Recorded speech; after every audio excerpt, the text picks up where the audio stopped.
Hello friends, welcome to my channel. तो चलिए देखते हैं आज बीपीएससी 42वीं प्रीलिम्स क्वेश्चंस और ज्योग्राफी और सिविक्स से रिलेटेड अभी प्रीवियस लेकर मैं आ रहा हूँ। फिलहाल सप्ताह में एक ही वीडियो आ रहा है, धीरे धीरे वीडियो सप्ताह में 2-3 आप लोगों के लिए लाया जाएगा। तो चलिए हमारे वीडियो को देखिए, क्यूज को देखिए, अटेंड कीजिए। अच्छा लगे तो चैनल को सब्सक्राइब जरूर कर लीजिएगा। तो आइए देखते हैं पहला क्वेश्चन क्या है। ये आपका 1998 में 42वीं बीपीएससी हुआ था, उस वक्त का है। ठीक है, तो ग्रह जिसका कोई उपग्रह नहीं है वह है। ठीक है, तो ध्यान देना है कि यहाँ से क्वेश्चन हमेशा बनते रहता है, एसएससी एग्जाम, रेलवे हो या फिर ये स्टेट पीसीएस ये सब हो। तो ये आंसर होगा बुध का कोई उपग्रह नहीं है, बुध और शुक्र का कोई उपग्रह नहीं है ना। चलिए नेक्स्ट क्वेश्चन देखते हैं। गल्फ स्ट्रीम है, गल्फ स्ट्रीम है खाड़ी में एक नदी, एक महासागरीय धारा। सी है जेट स्ट्रीम का दूसरा नाम। डी है एक धरातलीय हवा।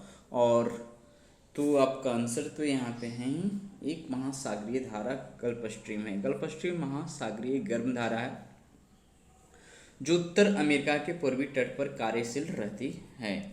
आइए नेक्स्ट देखते हैं। विश्व में सर्वाधिक जनसंख्या वाला देश है भारत, संयुक्त राज्य अमेरिका, चीन, रूस। तो विश्व में सर्वाधिक जनसंख्या वाला जो देश है वो है चीन। विश्व में सर्वाधिक जनसंख्या वाला देश क्रमशः चीन, भारत है। ठीक है, फिर यहाँ ब्राज़ील है दोस्तों। तो ये ध्यान देना होगा कि ये 1998 के अनुसार ही डिस्क्रिप्शन है, तो अभी भी ब्राज़ील है ये, फिलहाल मुझे ध्यान नहीं है। ठीक है, सही इसलिए कह रहा हूँ कि ये सब क्वेश्चन जो है अभी तो चीन और भारत है, लेकिन अब थर्ड पे ये ब्राज़ील नहीं शायद अमेरिका होना चाहिए। तो ये ध्यान देना होगा कि कौन सा है। ये सीरीज आपको पूछा जाता है, इसीलिए मैं यहाँ पे आपको हिंट दे रहा हूँ, अपनी तरफ से भी इसको आप कंफर्म कर लीजिएगा। चलिए नेक्स्ट देखते हैं। जोहान्सबर्ग विख्यात है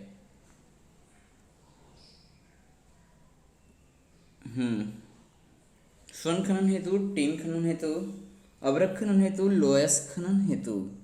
तो जोहान्सबर्ग जो विख्यात है वो ऑप्शन ए होगा, स्वर्ण खनन हेतु। अफ्रीका महाद्वीप में अवस्थित जोहान्सबर्ग स्वर्ण खनन हेतु विश्व विख्यात है। आइए नेक्स्ट देखते हैं। पिग्मिज निवासी हैं, पिग्मिज जो है निवासी है वो कहाँ का निवासी है ये देखते हैं।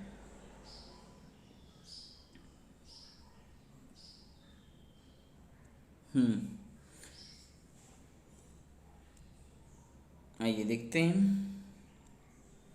पिग्मिज निवासी हैं, तो पिग्मिज जो निवासी हैं वो फिर ऑप्शन ए यहाँ पे है अफ्रीका के। पिग्मिज जनजाति विश्वोत्तरीय अफ्रीका के कांगो बेसिन के वर्षा वनों में रहने वाली जनजाति है। यह शिकारी जनजाति है। पिग्मिज जनजाति का निवास पेड़ों पर बनाई गई झोपड़ियों में होता है जिन्हें मूंगलूस कहा जाता है। आइए नेक्स्ट देखते हैं। भारत की सर्वोच्च पर्वत चोटी है mount Everest, Kanchenjunga, Godwin Austen, Nanda पर्वत। तो भारत की सर्वोच्च चोटी क्या है? Godwin Austen. Mount Everest Nepal में है, भारत का सबसे ऊंचा पर्वत शिखर गॉडविन ऑस्टिन या K2। ठीक है, ये क्या हो जाएगा K2, यहाँ 2 छूट गया है। और 8,611 मीटर है। कंचनजंगा की ऊंचाई 85-79 मीटर है, जो दूसरी ऊंची चोटी है भारत की। आइए नेक्स्ट देखते हैं। शिवालिक श्रेणी का निर्माण हुआ यूजोइक में, पैलियोजोइक में, मेसोजोइक में, कैनोजोइक में। तो शिवालिक श्रेणी का जो निर्माण हुआ था ऑप्शन बी पैलियोजोइक में। कैनोजोइक के अंतर्गत क्वाटरनरी व टर्शियरी काल को सम्मिलित किया जाता है। शिवालिक का निर्माण प्लायोसिन युग में हुआ था जो टर्शियरी काल से संबद्ध है। यह हिमालय की नवीनतम श्रेणी है। आइए नेक्स्ट देखते हैं। रेगुर नाम है तो लाल मिट्टी का, काली मिट्टी का, कछारी मिट्टी का, लिटराइटिक मिट्टी का। तो रेगुर जो नाम है ये काली मिट्टी को कहा जाता है। रेगुर मिट्टी में कपास तथा मूंगफली की फसल उत्पादित की जाती है। इस मिट्टी का निर्माण ज्वालामुखी के उद्भेदन से निकली राख से हुआ है। यह काली मिट्टी होती है। आइए नेक्स्ट देखते हैं। दिल्ली है तो दिल्ली एक राज्य है, केंद्र शासित प्रदेश है, एक स्वायत्त शासित परिषद है, इनमें से कोई नहीं। तो ये तो पता ही है दोस्तों, पहले बहुत पूछा जाता था, तब ये कॉमन हो गया, अभी भी पूछ दिया जाता है। दिल्ली भारत के 7 केंद्र शासित प्रदेशों में से एक है। 69वें संविधान संशोधन अधिनियम 1991 द्वारा संघ राज्य क्षेत्र दिल्ली को राष्ट्रीय राजधानी क्षेत्र का दर्जा देकर इसके लिए विधानसभा और मंत्रिपरिषद का उपबंध किया गया। तो ये जरूर पूछा जाता है। आइए नेक्स्ट देखते हैं। गारो जनजाति है असम के, मिजोरम के, मणिपुर के, मेघालय के। तो आंसर होगा मेघालय के। गारो जनजाति मेघालय के गारो पहाड़ी पर पाई जाती है। मेघालय की दूसरी सबसे बड़ी जनजाति है। प्रथम स्थान पर खासी जनजाति है जिसमें अधिकतर ईसाई धर्म की अनुयायी हैं। आइए नेक्स्ट देखते हैं। भाखड़ा नांगल एक संयुक्त परियोजना है किस किस राज्य की? तो ये आंसर है हरियाणा, पंजाब और राजस्थान की। भाखड़ा नांगल परियोजना सतलज नदी पर निर्मित की गई है। भाखड़ा नांगल भारत का सबसे ऊंचा बांध भी है। यह हरियाणा, पंजाब, राजस्थान की संयुक्त परियोजना है। आइए नेक्स्ट देखते हैं। कोंकण रेलवे जिन राज्यों से गुजरती है वे हैं महाराष्ट्र, गोवा, कर्नाटक, पहला ऑप्शन। दूसरा है महाराष्ट्र, कर्नाटक, केरल और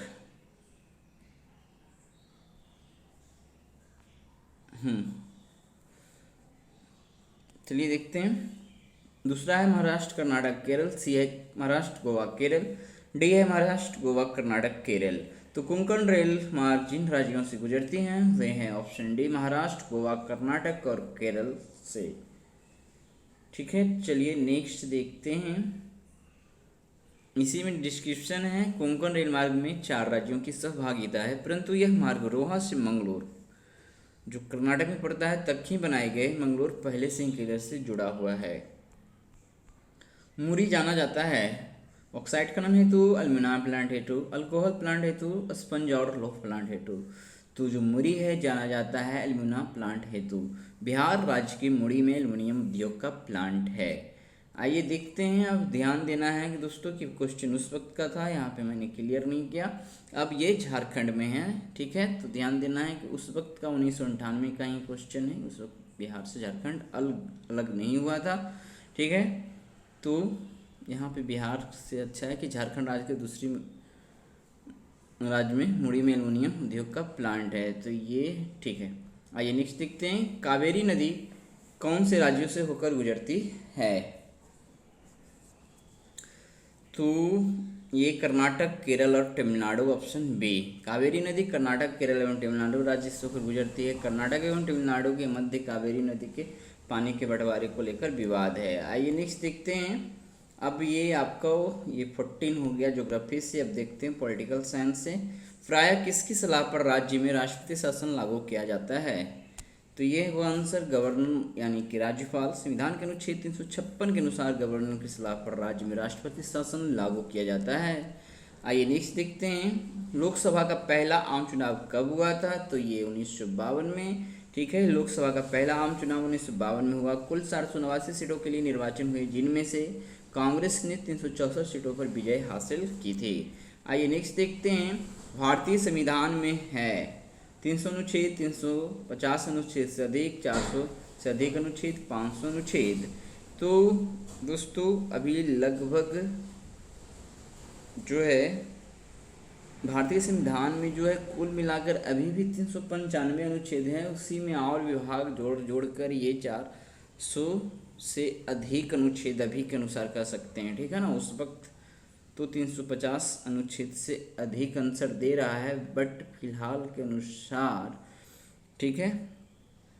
अच्छा, भारतीय संविधान में तो ये इसके अनुसार यदि 395 मान के चलेंगे तो यही है, क्योंकि अभी भी इसी में इसमें उप विभाग जोड़कर, लेकिन मेन जो है संविधान में अनुच्छेद की संख्या जो है मूलतः 395 ही है, ठीक है। तो उस अनुसार से 350 अनुच्छेद से अधिक ही सही यहाँ पे हो जाएगा, ठीक है।